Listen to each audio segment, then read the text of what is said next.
My fellow Americans, this upcoming election is extremely important, and your vote counts more than ever. Not only are my policies on the ballot, but the character of our country is as well. Let me recap what the past 4 years of Republican leadership has brought us. This president has pulled us out of multilateral international agreements at a record pace, and our allies are quickly leaving us. Our adversaries are replacing our former presidents as global leaders of freedom and peace with that of authoritarianism, and internationally, America is regarded worse off than ever before. At home, the president and the Republicans have stood behind racist and xenophobic immigration policies that have called for the building of an expensive and useless border wall across the Mexican border. Republican presidents of the past have called for tearing down walls, not propping them up. Under the Trump administration, workers' wages have stagnated even as corporate profits have surged. In the Trump economy over the past 2 years, workers' wages raised only 0.25%, even as the stock market and corporations rein in trillions of dollars in revenue through inefficient tax cuts. Under the Obama administration, workers' wages increased over 3 times the current pace, and President Obama had to pull us out of the worst economic crisis since the Great Depression. This president is attempting to stay in control for another 4 years. Our country cannot take leadership under President Trump and the Republicans for another 4 years. The results would be detrimental to our country. Luckily, there is an alternate, more prosperous vision for America. Under a Franco administration, the issue of illegal and legal immigration that has been debated over the past 30 years will finally be resolved. My administration has put forth an immigration strategy that will allow those who seek help in order to find it. My administration will work on reinstating DACA recipients with proper citizenship status in order to provide them an opportunity to succeed in our country.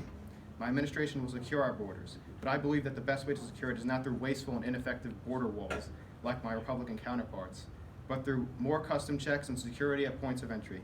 Most of the drugs and illegal immigrants that come into our country come in straight through security checkpoints at the border, not at places with no border barriers.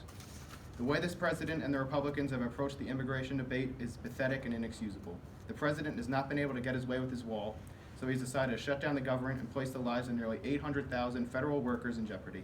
These government officials receive no pay, and many are unable to afford basic, necessary items for their families. This is not how a government is supposed to function. I call on the president and the Republicans to reopen our government immediately.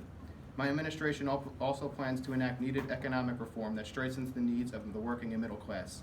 I plan on increasing workers' wages and their quality of life by imposing new minimum wage standards and employment benefits. Under the current administration's 2017 tax cuts, workers' wages have continued to stagnate even as the wealth has grown for Wall Street, corporations, and the 1%. It is time to create an economy that works for all of us. I, Joseph Franco, will lead the country in the right direction that will bring back what actually makes America great, rather than what the president and the Republicans have claimed in the past 4 years. I stand behind the need for comprehensive immigration reform that does include strong border security, but that also has the ability for those who need help in order to find help. I stand for the policy of multilateralism and the need to work with allies in order to counter the growing threat of our adversaries. And I support the need for economic reform that creates a fair and better economy for the working and middle class, not just the 1%. This is the vision I uphold for our country. These are the policies that are on the ballot this November. These are the policies that will restore our country for greatness for all. Thank you, God bless you, and may God bless America.